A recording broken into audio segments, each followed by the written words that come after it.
저는 오늘 설교의 주제를 성도의 삶은 영향력이다 라고 하는 말씀으로 전하려고 합니다. 성도의 삶은 영향력이 있어야 됩니다. 어딜 가든지 성도의 삶은 영향력이 있어야 됩니다. 여러분 감옥 가보신 분 혹시 있으신가요? 없으신가요? 앞으로 갈 계획이 있는 분 없으시겠죠? 감옥을 가면 자랑을 하는데 무슨 자랑을 하냐면, 야, 너 별 몇 개야? 이렇게 자랑해요. 그래서 저 별 지금 3개인데, 그래서 이 까불게서 저리 가! 나는 별 14개야. 감옥에서의 영향력은 더 범죄를 많이 해야지 영향력이 있습니다. 그죠? 근데 성도의 영향력은 뭘까요? 성도의 영향력은 내 삶 속에 성령 하나님의 놀라운 영향력이 얼마나 있느냐가 중요한 것입니다. 내가 어디를 가든지 내가 무엇을 하든지 성령의 영향력을 끼칠 수 있는 사람이 성도입니다. 그냥 교회만 다닌다고 해서 성도가 아니고 정말 성령의 영향력을 가진 사람이 성도입니다. 여러분 그 소원이 있으시죠? 오늘 그것을 깨달으시기를 주님의 이름으로 축복합니다. 오늘 우리가 읽었던 이 본문은 우리가 잘 알고 있는 성령의 열매에 대한 이야기입니다. 9가지 열매가 있죠. 사랑은 하나님께서 우리에게 무조건적인 사랑을 주시는 거죠. 그래서 아가페라고 합니다. 성도는 그래서 하나님의 그 사랑을 가지고 어떻게 사랑해야 돼요? 무조건 사랑해야 됩니다. 저도 목자거든요. 저도 싱글 목장의 목자입니다. 근데 여기서 싱글들이 있는데 싱글들에게는 진짜 무조건적인 사랑이 통합니다. 다 받아 먹으려고만 합니다. 무조건 줘야 됩니다. 무조건이야. 다 줘야 됩니다. 우리 목장에 지금 소속되어 있는 친구들이 한 31명 되거든요. 근데 목장에 모이는 아이가 한 24명 정도 돼요. 군에 가 있기도 하고 장기 결사 가 있기도 하고 잠수 타기도 하고 뭐 다양한 아이들이 있으니까. 근데 그 아이들은 진짜 입 벌리고 있는 참새 같아 가지고 다 집어넣어줘야 돼요. 청년들에게. 그러니까 제가 하나님으로부터 뭘 배워요? 이 무조건적인 사랑을 배우는 거예요. 여러분 계속 사랑을 주려면 어떻게 해야 됩니까? 사랑을 받아야 주죠. 그러니까 하나님께 나갈 수밖에 없는 거예요. 그러니까 하나님으로부터 내가 영향력을 받지 않으면 누구에게도 영향을 줄 수 없는 거예요. 여러분들 누군가에게 영향을 주려면 여러분들에게 힘이 있어야 됩니다. 능력이 있어야죠. 그래야 영향을 주죠. 특별히 사랑은 더 그렇습니다. 그러니까 여러분 하나님으로부터 사랑을 받아봐야지 사람들을 사랑할 수 있는 것 같아요. 다음에 제 아내를 이렇게 한번 소개시켜 드릴게요. 진짜 예뻐요. 안 믿으시는데 제 눈에만 예쁜 게 아니고 별명이 최진실이었습니다. 최진실을 모르시는 분들은 뭐 어쩔 수 없죠. 사랑을 하니까 지금까지 사는데 너무 힘들고 어려운 일도 많았어요. 근데 저희 아내가 저한테 인정했던 말, 우울증으로 10년 이상 힘들었거든요. 근데 제가 한 번도 지적하거나 너 왜 그래? 윽박지르거나 한 번도 제가 야단친 적이 없대요. 저는 모르죠. 근데 당한 사람이 그렇게 말해주니까 맞겠죠. 남의 일이니까 뭐. 남의 집안 일이니까 그렇겠지만 그렇게 했대요. 제가. 왜 그랬냐면 제가 아내를 사랑했기 때문에 그래요. 근데 그 사랑이 어디서 나왔겠어요? 하나님으로부터 왔으니까 제가 줄 수 있었지 않겠습니까? 기쁨이 있습니다. 기쁨. 고난 속에서도 기뻐할 수 있는 기쁨이 진짜겠죠. 여러분 혹시 힘들고 어려운 분들이 있습니까? 그 가운데 누군가가 옆에서 그래도 기뻐해 죽이고 싶죠. 힘든데 죽겠는데 옆에 와서 기뻐하십시오 그러면 이거 정말 힘들고 어려운 일입니다. 근데 한 번만 더 생각해 보십시오. 진짜 기쁨은 무슨 기쁨인가? 고난 속에 있는데 주시는 기쁨. 그게 진짜더라고요. 저도 고난을 당해봤거든요. 허리 디스크가 돌출돼가지고 3주 동안 꼼짝도 못하고 누워 있어 봤어요.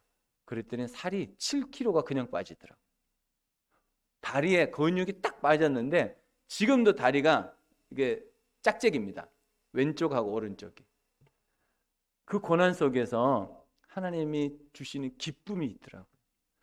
여러분 혹시 고난 가운데 있거나 힘들고 어려운 가운데 있거나 답답하고 막막하거나 내가 어떻게 살아야 될지 모르겠다 그러면 하나님께 그 기도하시면 좋을 것 같아요. 하나님 저한테 기쁨 주세요. 내가 그래서 살 수 있죠. 여러분 고난 가운데 기쁨이 없으면요 그냥 죽습니다. 여러분 기도하세요. 하나님 저한테 기쁨 주세요. 제가 3주 동안 하나님께 그 기도했던 것 같아요. 기쁨이 없어요. 고통이 오니까. 고통 속에서는요 기쁨 찾기가 너무 힘들고 어려운 것 같습니다. 평화가 있습니다. 평화는 믿음하고 이렇게 쌍인 것 같아요. 믿음하고. 믿음이 없으면요 평화를 이뤄낼 수가 없어요. 혹시 여러분들 마음에 평안을 원하십니까? 나는 좀 마음이 좀 평안했으면 좋겠다. 나는 좀 모든 사람들하고 좋은 화목한 관계를 이루었으면 좋겠다. 그러면 먼저 무엇을 구해야 되냐면 믿음을 구해야 됩니다. 믿음이 있어야지 평화가 있고 평안이 있습니다. 믿음이 없으면 아무리 내가 평안을 구하고 평안을 구해도 그것은 다 무너져 버립니다. 금방 무너집니다. 찬양 가운데 평화가 있다 할지라도 이 문을 나가면서 무너집니다. 믿음이 중요합니다. 이 평화는요 믿음하고 관련이 되어 있는 것 같습니다. 인내가 참 힘들죠. 인내가 참 힘듭니다. 참아내기가 너무너무 힘듭니다. 저희 둘째가 지금 21살인데요 그 둘째는 제가 공부하는 걸 봤더니 걔는 6개월에서 1년이 늦어요. 6개월 지나면 6개월 전에 문제를 이해를 해요. 어떨 때는 1년이 지나니까 그래요. 미치고 포짝 뛸 일이에요. 얘는 느려요. 그래서 제가 그것을 파악하고 난 다음에 얘는 제가 최소한 6개월에서 1년은 기다려줘요. 그래서 얘기를 했어요. 나는 너를 그렇게 기다리고 있다. 아빠가 너한테 어떤 얘기를 할 때는 6개월 정도는 기다렸다고 생각하고 얘기를 들어달라. 그래서 그 아이가 제가 얘기하면 거의 순종합니다. 오늘 수요예배 방송실에서 섬기고 있거든요. 그래서 제가 얘기했더니 자기가 섬기겠다고 그래서 인내는요 그냥 안 되는 것 같습니다. 인내는요 훈련해야 됩니다. 그냥 되지 않습니다. 훈련해야 됩니다. 진짜 제가 여러분 보시기에 어떻게 보일지 모르지만 넥타이를 딱 풀면 조폭처럼 보입니다. 진짜 그렇습니다. 그걸 누가 인정했냐면 우리 아이들이 인정했습니다. 넥타이 딱 풀고 그 버튼 하나 딱 열고 이 옷을 딱 입고 딱 서 있잖아요. 그럼 우리 아이들이 딱 와서 그래요. 아빠 조폭 같아. 우리 아이들이 인정한 사람이에요. 제가 군에서 신병교육 때 조교였습니다.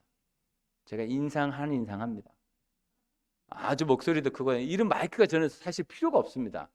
목소리가 워낙 크기 때문에 지금 제가 엄청 자제를 하고 설교하고 있다는 거 원래 소리가 나오면 큰일 나기 때문에 인내는 훈련을 해야 됩니다. 훈련하면 됩니다. 나는 인내력이 없어. 그러면 내가 훈련을 해야 되겠구나. 이 생각을 가지는 게 가장 맞습니다. 5번째가 친절입니다. 친절은 뭡니까? 내가 힘들어도 다른 사람을 섬기는 마음이 친절입니다. 힘들다고 안 섬기면 친절하지 않은 겁니다. 친절은요 내가 힘들어 섬기겠다는 마음을 가지는 거예요. 그래서 하나님 나한테 섬길 수 있는 마음을 달라고 기도하는 거예요. 그러면 친절이 찾아옵니다. 6번째는 선함입니다. 저희 큰딸 이름이 선한입니다. 선한. 그래서 저는 전화를 받을 때 굉장히 기분 좋습니다. 왜 그럴까요? 선한 아빠 있어요? 저는 언제나 선한 아빠입니다. 저희 둘째가 조은이거든요. 좋은 아빠 있어요? 저는 선하고 좋은 아빠입니다. 이름을 지어도 이렇게 져야 됩니다. 저희 집은 선한 집이고 좋은 집입니다. 선함은 다른 사람을 유익하게 만드는 삶이에요. 다른 사람을 유익하게 만드는. 우리 목장을 하는 이유가 뭐죠? 다른 사람을 유익하게 만들기 위해서 목장하거든요. 아직도 예수 그리스도를 모르는 사람들에게 섬겨서 그 사람에게 유익을 줄 수 있는 게 뭐예요? 복음이에요.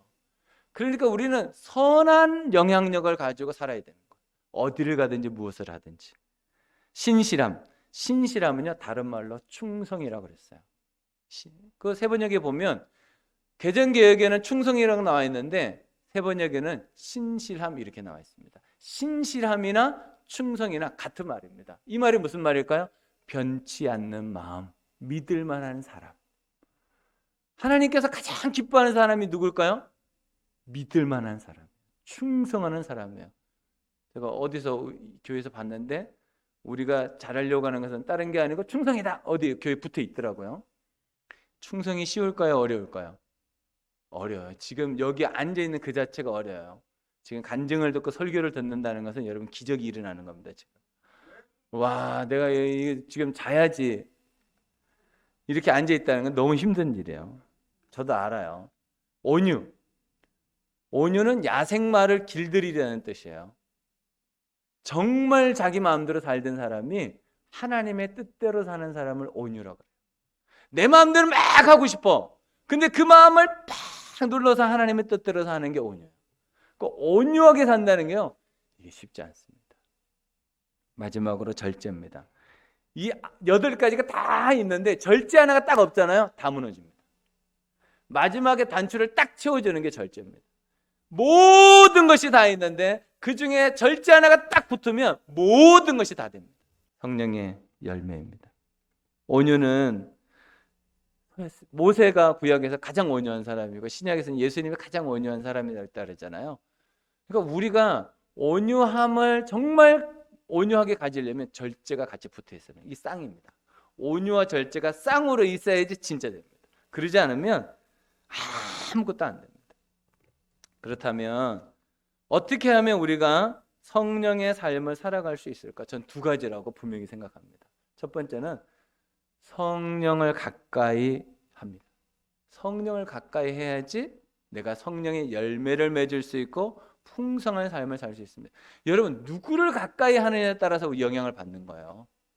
여러분 요즘 누구를 가까이 합니까? 대부분 핸드폰을 가까이 하죠. 그래서 핸드폰의 영향을 받습니다. 핸드폰 중에도 유튜브를 가까이 하잖아요. 그러니까 유튜브의 영향을 받아요. 어쩔 수 없어요. 그러니까 내가 무엇을 가까이 하느냐에 따라서 내가 무슨 영향을 받는지가 달라집니다. 25절 말씀 보여주실래요? 25절. 네, 같이 읽을까요? 우리가 성령으로 삶을 얻었으니 우리는 성령이 인도해 주심을 따라 살아갑시다. 성령을 가까이 하는 삶을 우리는 선택해야 됩니다. 믿음은 선택입니다. 그러니까 성령을 가까이 하는 삶을 자꾸 여러분 선택하셔야 됩니다. 그러면 성령을 가까이 한다는 것은 무엇일까요? 조금 전에 우리 찬양했잖아요. 찬양을 계속하는 겁니다. 여러분 아침에 부른 찬양이 하루 종일 부르는 찬양이 된다는 거 아시나요? 이게 뇌의 작용 때문에 그렇대요. 아침에 내가 딱 인지가 되면 그것이 하루 종일 나에게 영향을 준대요.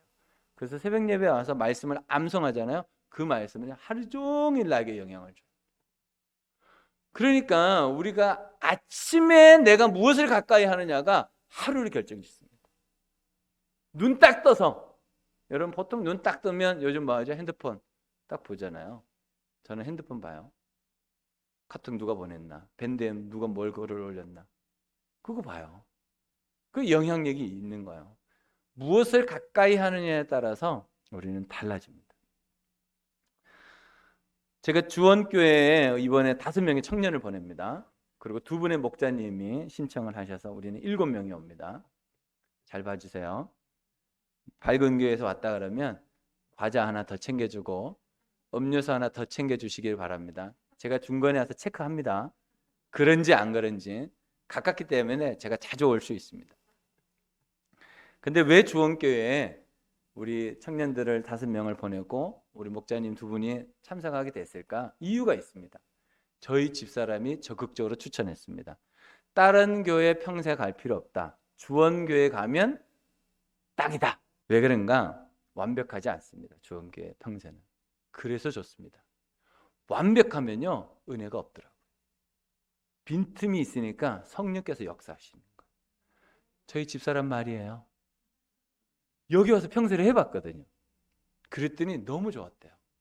그래서 자기는 지금까지 여러 평세를 보고 또 사람들로부터 얘기를 들었는데 주원교회처럼 알맞은 옷을 입혀주는 평세는 없었다는 거예요.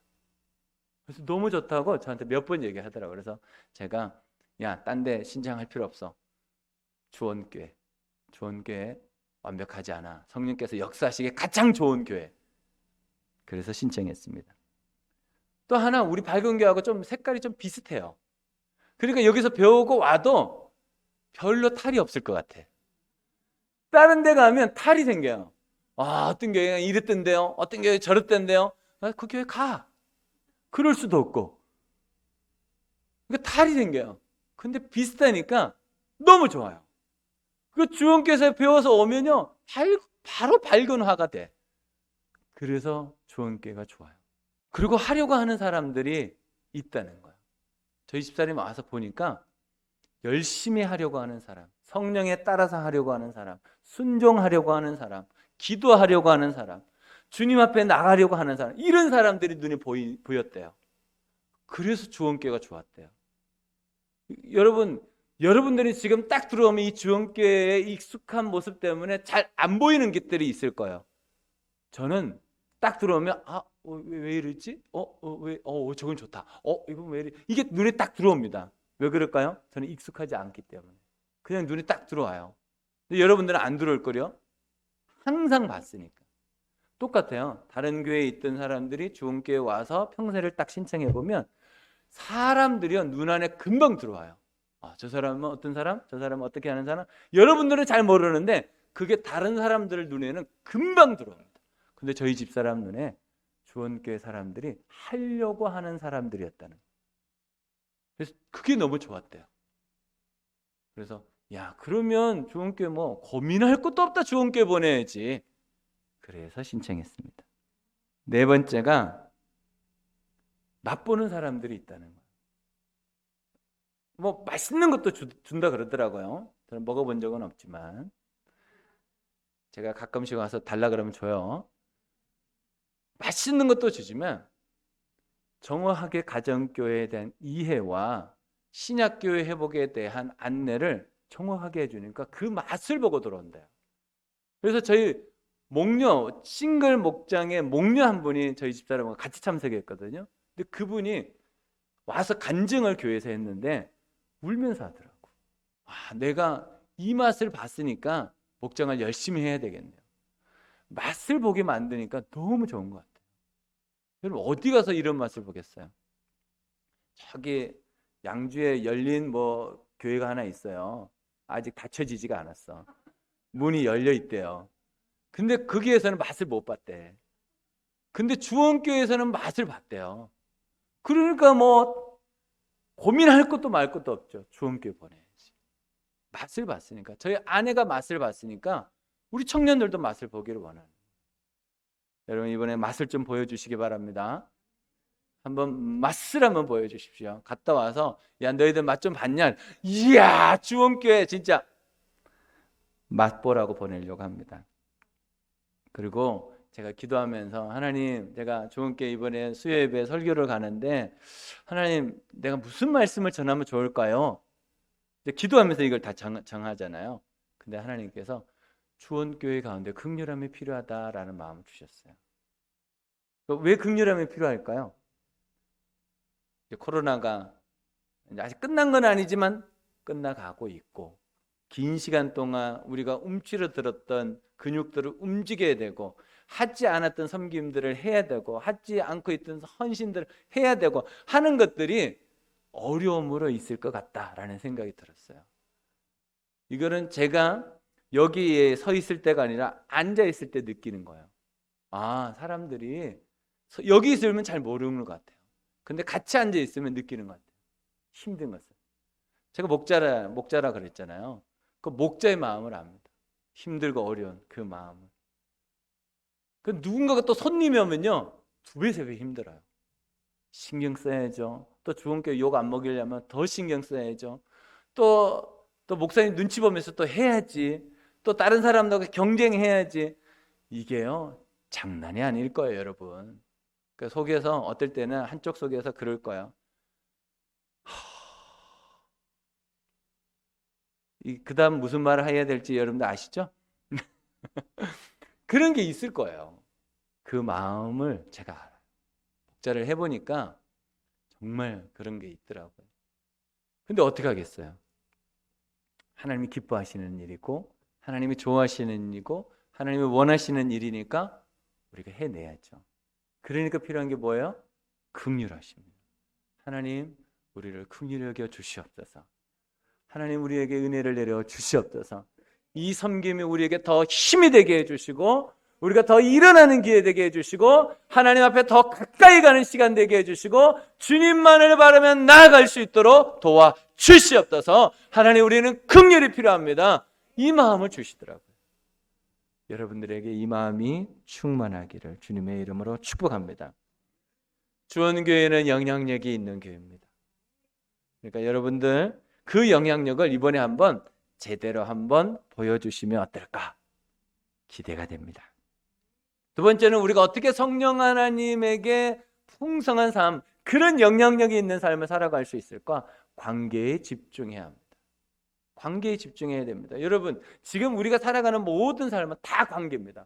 관계가 없는 곳이 어디 있습니까? 집에 가도 자녀, 부모 관계, 형제 관계, 부부 관계, 직장을 가도 상사와 부하지간의 관계, 학교를 가도 선후배 관계, 내가 어디를 가도 관계는 있습니다.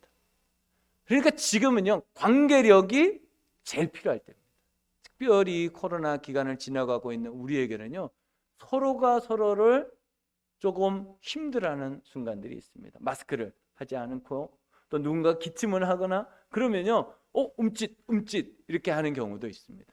그러니까 우리가 지금 더 필요한 것이 뭐냐면 관계력입니다. 관계에 집중해야 됩니다. 관계. 26절 말씀 띄워주실래요? 같이 읽겠습니다. 우리는 잘난 체하거나 서로 노엽게 하거나 질투하거나 하지 않도록 합시다. 이게 이제 관계를 깨는 것들이거든요. 근데 관계를 깨지 않으려면 어떻게 해야 돼요? 저렇게 하지 않도록 해야 되는데 저 능력이 우리에게 없어요. 그러니까 22절로 23절에 있는 성령의 열매가 우리에게 나타나면 저건 결과적으로 나오는 거예요.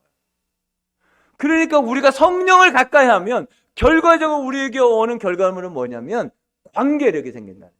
사람들과의 관계력이 생긴다는 거예요. 나는 누군가하고 관계가 참 좋아졌으면 좋겠어. 난 누구하고 좀 해결이 됐으면 좋겠어. 그것을 하려면 성령을 가까이 하면 관계력이 생기고 관계력이 생기면 모든 삶의 관계가 회복되어진다는 거예요. 그러니까 우리가 어느 쪽을 먼저 우선순위를 잡아야 되는지가 분명하죠. 성령을 가까이 할 때 되어진다. 그러니까 여러분, 결과적으로 여러분들이 앞으로 애를 쓰고 집중해야 될 일이 뭐냐면 관계력입니다. 관계에 집중해야 됩니다. 사단은요, 가장 먼저 깨는 것이 관계입니다. 아담과 하와의 관계를 깼죠. 하나님과 그 처음 만든 사람의 관계를 깼죠. 교회의 관계를 사단이 깹니다. 왜 그럴까요? 그래야지 능력이 나타나지 않아요. 내 마음에 있는 이 중심을 사단이 깹니다. 나와의 관계도 깹니다. 그래서 하나님 앞에서 원망하고 불평하게 합니다. 이게 관계 깨진 사람들이 하는 거예요. 관계가 좋은 사람은 절대로 불평불만을 할 수가 없습니다.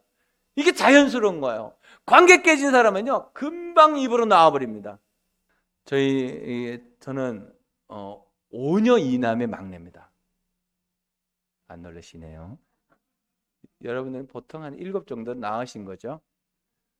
근데 저희 둘째 누님이 지금 항암을 하고 있습니다.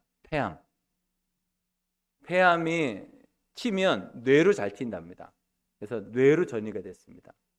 그리고 간으로 전이가 되고 이것저것 이제 전이가 돼서 오른쪽 눈이 이렇게 이제 실명된 것처럼 눈이 보이지 않습니다. 그리고 온몸이 이제 마비 증상이 일어나고 기억력이 점점 사라지고 그러고 있습니다. 그러면서 뭘 묵상하냐면 죽음을 묵상하고 있습니다. 제가 그저께도 갔다 왔는데 삶을 포기하더라고요. 그래서 제가 예배를 드리면서 포기하지 말아라. 힘을 내자. 움직여야 된다. 침대에 누워있으면 죽는다. 걸어야 산다. 그래가지고 또 제가 또 밥을 먹여가지고 또 운동도 내보내고 막 그랬단 말이에요. 그래서 어제 다시 입원을 했어요. 근데 그 누님이 선택한 것이 뭐냐? 죽음 앞에, 진짜 내가 오늘 죽을지 내일 죽을지 모르는 그 죽음 앞에 딱 섰을 때 선택한 것이 중요한 거잖아요. 중요하니까 죽음 앞에 선택하지 않겠어요? 그게 뭐냐면 형제들에게 전화하는 거예요. 왜 전화했을까요? 관계가 안 좋으니까. 우리 둘째 누님이 강성이에요. 강성. 진짜 좋은 점은 뒤끝이 없어. 여러분, 뒤끝 없는 사람이 어떤 사람인지 혹시 아십니까? 앞에서 다 죽여버립니다. 앞에서 완전히 박살내버립니다. 할 말 다 해버립니다. 그래서 뒤끝이 없는 거예요. 전 뒤끝이 있습니다. 그래가지고 형제들과 관계가 안 좋아졌어요. 특별히 저희 형하고 관계가 완전히 이렇게 됐어. 죽어도 안 본다. 그런 지경에 이르렀어요. 그런데 일본으로 전화한 사람이 저희 형한테 전화했대요. 그 저한테 전화가 온 거예요. 형이 어느 날, 야, 도대체 둘째 누나한테 도대체 무슨 일이 있냐? 인생을 정리하는 것처럼 나한테 전화했더라. 형, 사실은 누나가 지금 이런 상태고 이런 상태고. 그래, 왠지 삶을 정리하는 것처럼 전화를 하더라. 평생 전화 안 할 사람이 죽음 앞에 탁 서니까 무엇부터 생각이 났냐면 관계 회복하고 죽어야 되겠다. 그 생각이 들었다는 거예요. 여러분, 정말 내가 성령을 가까이 하면 관계 회복의 마음을 주십니다. 관계 회복이 되지 않으면요, 절대로 신앙의 성장이 없어요. 여러분, 집안에서 갈등이 있어 보십시오. 신앙의 성장에. 교회에서 누군가하고 계속 갈등해 보십시오. 신앙의 성장에. 절대로 없습니다. 하나님과의 관계도 좋지 않고 사람과의 관계도 좋지 않은데 어떻게 우리가 성령의 열매를 맺을 수 있겠습니까? 안 됩니다. 그러니까 내가 성령을 가까이만 가까이할수록요, 우리는 관계력이 생기는 거예요. 모든 사람들과 좋은 관계.